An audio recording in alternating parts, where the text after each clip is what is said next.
Farah Hannoun here at London Shoot Fighters alongside Norbert Novenyi Jr. Norbert, how are you? Very good, thank you.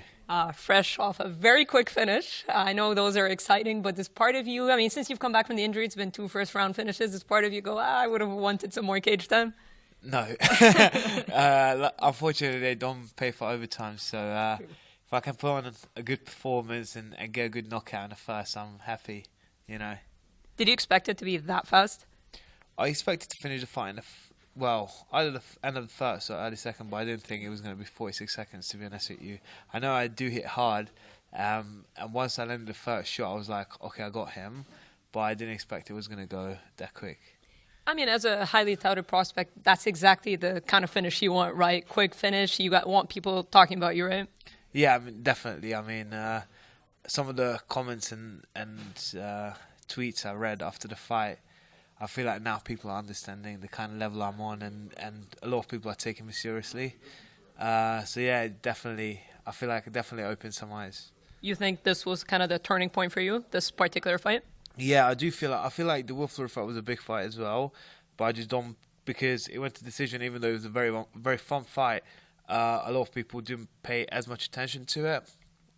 Whereas this fight, he was very legit. Camille was very legit. And I managed to finish it so quick, I think, and in such a good fashion.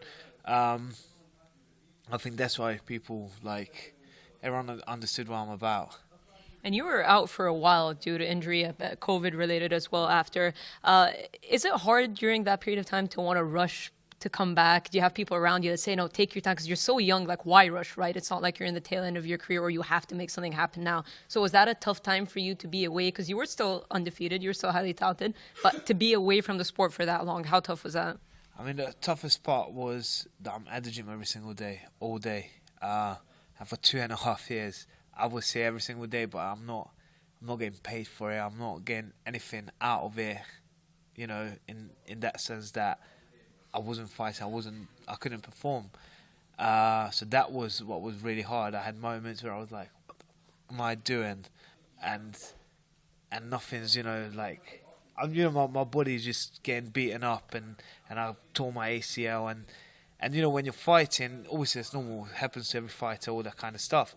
But, they're performing, whereas I'm not. I'm just sitting on the sideline and watching everyone else improving and building up their score, their records and stuff like that. And I think that was the hardest part, just doing the same work as I would do normally without getting that payment out of it. Do you get what I mean? Yeah, that fulfillment. Yeah. And after your recent win, you called out Charlie Ward, who has a fight booked. Yeah. So are you kind of eyeing the winner of that particular fight? Why Charlie Ward? The reason why Charlie Ward is because I was supposed to fight him before, and I feel like that's like a little bit of an unfinished business in my life. It's nothing to do with him. I've got a lot of respect for him, and we have spoken a couple of times, and he's a nice guy, and he actually used to train at London Shoot. But I just feel like that fight has to happen for my sake, But to be fair, I'd like both of those guys. Both of those guys are veterans and had a lot of fights and very good. So I'd love to fight both of those. Probably I want to get a fight in before the end of the year, so I'm not sure if it's going to be one of them. But I'd love to fight any of them. But mainly Charlie Wood. I think that fight has to happen because that's when I tore my ACL. How about stylistically? Obviously, he brings the fight. He's got heavy hands. He likes to brawl. Does that part excite you as well? Yeah, I feel like two knockout artists. I'm going to call myself a knockout artist now because my last 2 fights have been knockouts. So 2 knockout artists. I think that's just a fun fight. So yeah, I think that Bellator should make that fight happen. I really believe that. Do you think he beats Gregory? It's a hard fight because I feel like if Baban gets hit, he might go sleep. But I feel like Baban's got actually quite tight jit. So, it's. I was literally speaking to my shipman who fought both of them, and we were like, yeah, it's actually a quite awkward fight because it's hard to tell. I feel like they match well against each other. And you're a prospect, I think it's fair to call you that. When do you feel like you're going to graduate to the contender label? Do you kind of put a timeline for yourself? So when I was younger, I used to, I want to be a world champion, this and that. And I do feel like I'm Well, sorry. When I was younger, I used to be like, I want to beat John Jones' record. I'm obviously because of my ACL. That kind of I'm 23 now, but at the same time, I do feel like I'm on that level where I can compete with all these guys. So let's see. I definitely wanna. Listen. I'm gonna be a world champion no matter what. But do I feel like I'm on that level? 100%. I believe in my skills. I believe in my coaches, and I believe in my teammates, and I think and in my work ethic. So I think when you got all that, that's like a good mixture to have. So I'm gonna be a world champion. Yeah, sooner or later. Rather sooner. And, putting it out there, like vocalizing, you said, you wanted that timetable of beating John Jones' record. We see a lot of fighters do that, and it kind of puts you in a spotlight, and people start commenting, and if it doesn't work out, people are just there to kind of bring you down. So have you found that part hard of just putting yourself out there? Like, it's nice to vocalize those things, right? It's part of the story. It's what makes it great. But have you noticed that people sometimes, like, it's just part of the sport that people try to bring you down? I mean, I was saying that when I was 14, when I moved to the UK, I was telling myself, like, I'm going to beat John Jones' record. I'm going to be a world champion by the time I'm 23. And I was in top 10, but I was ranked actually top 9 in Bellator. I was supposed to fight Charlie Water, was top 5 at the time. So I'm 100% sure I could have, aimed for that goal, but obviously I had my ACL. So sometimes life doesn't work out the way you want it, but doesn't matter. I know I will be a world champion. It's serious, just a matter of time. So, but I will have a world title without a doubt. And you had called out Ward for Dublin. Now, were you disappointed not to be on the Dublin card, period, whether against him or anybody else? To be fair, it would have been nice to get another fight in, and then maybe at the end of the year another one. But listen, now I can enjoy my summer a little bit more. Although I was planning on going on holiday, which I didn't do, so now it's too late as well. Also, I've been snagged quite badly by one of my friends called Michael Page. So I think that's it for me for the holidays this summer. I'm just gonna, I'm in the gym. Literally, I fought on a Friday. By Monday, I was at the gym. Literally, got back to UK on Sunday. Monday, I was at the gym, and I've been training every single day since. So. But I'm going to enjoy my summer a little bit more this way. I can eat food and don't have to worry about cutting weight and all that. But it would have been nice to find Dublin, 100%. Hopefully they do another show in February and then I can get on that. And you fought in the U.S. a couple of times, I believe, twice. Yeah. So is it nice to introduce yourself kind of to the American fans, or would you rather fight close to home? Listen, I love fighting the US. It's great. My only issue is the tax. So, but otherwise, it's great to fight in the States, and definitely is an honor to be able to perform there. And the fact that Bellator likes to take me out there and let me perform there is amazing.